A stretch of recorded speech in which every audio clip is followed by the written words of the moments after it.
국민의힘 당대표 후보들 간의 견제 수위가 점점 높아지고 있습니다. 사선의 홍문표 의원은 초선 소장파뿐 아니고 중진 후보군까지 모두 비판에 나섰고요. 초선 의원들과 주호영 전 원내대표 사이에 긴장감도 커지고 있습니다. 박준우 반장이 관련 소식을 정리해봤습니다.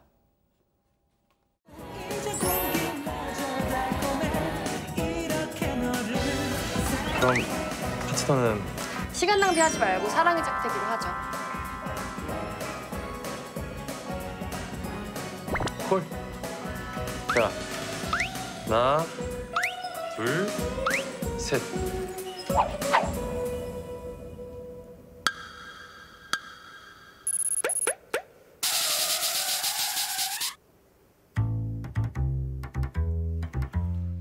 그 옛날 사랑의 스튜디오라는 커플 매칭 프로그램이 있었더랬죠. 저도 기억이 가물가물한 과거이긴 한데요.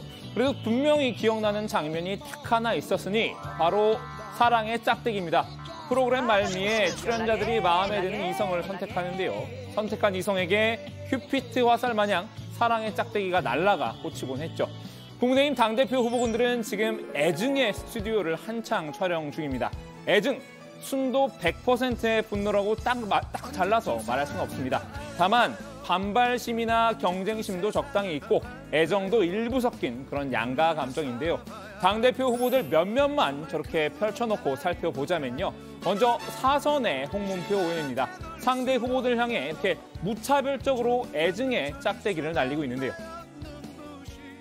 솔직히 초선들이 지금 어떻게 보면 2년도 안 됐거든요. 그리고 당을 운영한 경험도 없고 또 제일 중요한 거는 대통령 선거, 지방선거, 총선거 이게 참 엄청난 선거입니다. 그럼 이런 선거들을 한 번도 경험이 없는 분들이 당대표가 돼서 전면에서 당을 진두지휘하고 상대와 싸운다? 이것은 뭐 누가 봐도 저는 현실성이 없다고 보고 초선들이 전당대회의 활력소인 건 사실이라고 인정했지만요. 당대표를 하기에는 경험이 부족하다는 뜻인데요. 스스로를 조직의 달인이라고 지켜세웠죠. 특히나 이번 당대표는 경륜이 필요한 인물이 돼야 한다고 자기 어필을 했습니다. 그 경륜을 내세우길래 다른 중진들은 화살을 피해가는 줄 알았습니다. 그런데 홍 의원 모두 가기에 나섰습니다. 우리 주호영 대표 같은 경우는 좀 쉬어야 됩니다. 왜 그러냐? 1년짜리 원내대표 그분이 하다가 또 권한대행을 했잖아요. 그리고 또 당대표 떠나옵니까? 이게 무슨 개인자기 정당도 아니고 이렇게 당원을 무시하는 거는요. 이거야말로 독선인 겁니다. 주호영 전 원내대표는 당대표 권한대행도 했으니 이번에는 양보하라는 얘기 같은데요. 아직 출마 선언도 하지 않았지만 위협적인 경쟁 상대죠. 나경원 전 의원에게도 짝대기를 날렸습니다.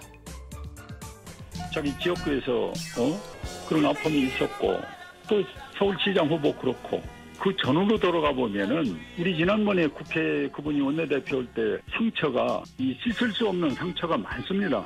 자기는 나올 수 있는 거 다 나와서 아무 일도 없는 것처럼 그리고 뭐 책임진다고 그렇게 해놓고 책임지지 않는 이런 모습은 저는 이게 이제 하나의 독선이거든요. 오만이고. 알겠습니다.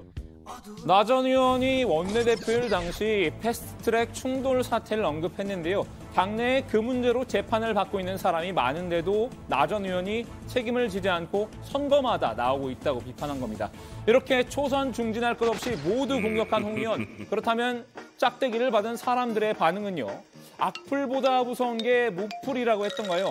누구 하나 짝대기를 날리지 않았습니다.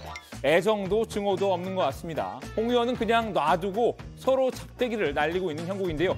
주호영 전 원내대표는 젊은 의원들이 당대표에 도전하는 건 바람직하다고 전제를 까놨지만요. 항상 한 고는 벗, 이유를 잘 들어야겠죠. 세대 교체보다 정권 교체가 중요하다고 강조했습니다. 초선 소장파 모두 이번에는 정권 교체를 위해서 뒤에 물러나 있으라는 얘기인데요. 세대 교체는 인위적으로 하기 어렵습니다. 우리 당이 총선 때마다 세대 교체, 물갈이를 많이 했지만 부작용이 크지 않았습니까?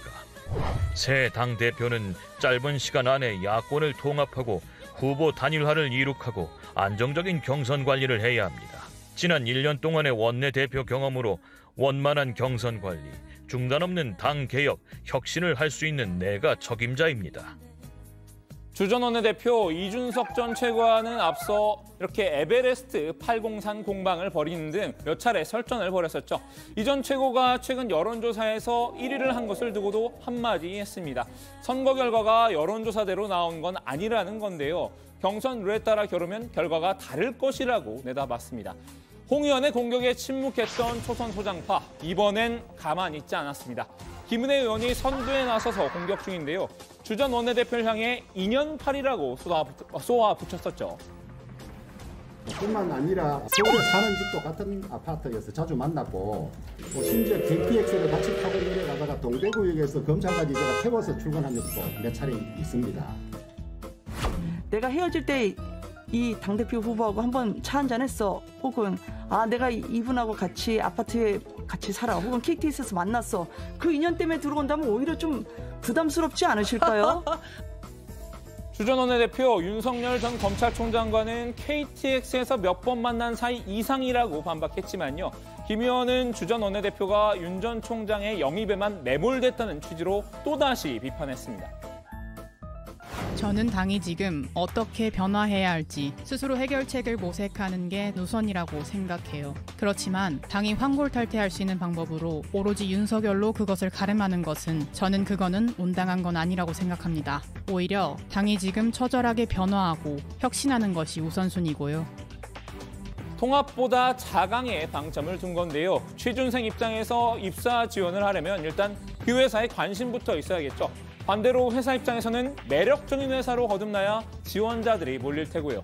윤 전 총장을 영입한 것에 앞서서 윤 전 총장이 관심을 가질 만한 당으로 혁신부터 해야 한다는 뜻인 것 같습니다. 자, 여기서부터는 초선 소장파도 갈리는데요. 이준석 전 최고는 나 전 의원의 출마를 이렇게 환영한다라고 얘기했었지만요. 반면 김은혜 의원, 연일 나경원 전 의원에게 애증의 짝대기를 날렸습니다. 어제는 나 전 의원의 출마설에 돌려막기라고 봤었는데요. 오늘은 당의 변화를 위해서 출마보다는 뒤에서 도와준 게 맞다라고 직격했습니다. 아직 고민 중이라는 나 전 의원, 별다른 입장을 내놓고 있지는 않은데요. 공식 출마에 앞서서 섣부르게 맞대응한 건 적절치 않다고 본 듯합니다. 주 전 원내대표도 나 전 의원에 대해서 말을 아끼는 분위기입니다. 동지끼리 상처 주면 안 된다면서 비판을 자제했는데요. 품위 있게 서로 존중하면서 당의 진로를 걱정해야 한다는 말로 느슨한 연대를 택했습니다. 자, 국민의힘 당권주자 애증의 스튜디오 1편은 여기서 마무리하고요. 조만간 2편으로 다시 찾아뵙겠습니다. To be continued. 오늘 야당 발제 정리합니다. 모두까지 나선 홍문표, 초선 소장파, 주호영 집중견제.